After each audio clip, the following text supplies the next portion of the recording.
Ги третият ми ще бъде озвучавано и някой,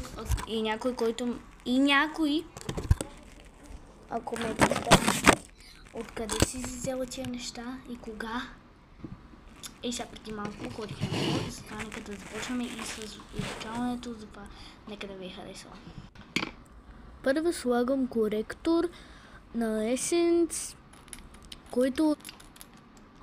който доста си харесах. Доста слагам, защото искам да съм бяла и не искам да има нищо. И да, правих туториал, не знам как се прави. И пак слагам коректор на брадата ми. Послагам на носа. Да, на носа. След това слагам на челото си. И сега взимам малката гъба и блендвам, докато окото ми не се извади. И сега пак правих transition и да, не бях яка. Сега използвам бронзант на Essence, който мирише на дъвка. Прекрасно, не знам как очите ми така направиха.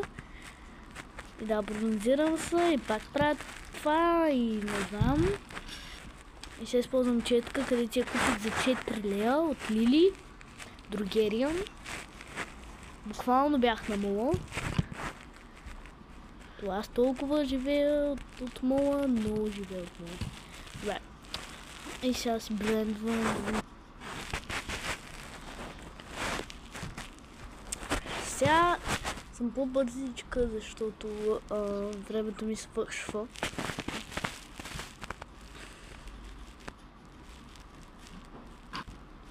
И докато не ми се покаже едно черво, търкам. Сега слагам същата марка Руш. Същата марка Руш. Еднакви са. И тя мирише на дъвки, уникално. И хора, само да кажа, че не виждате, защото слънцето ми свети право. Да, слънцето много ме бреше. И сега пак блендвам. Малко по-бързо, защото времето ме изтича. Слагам си пудра. Да, мирише много гадно и се задавих.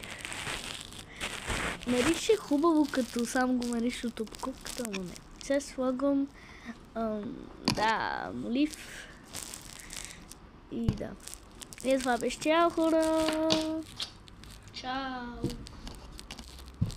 Та-да-да, принцеса.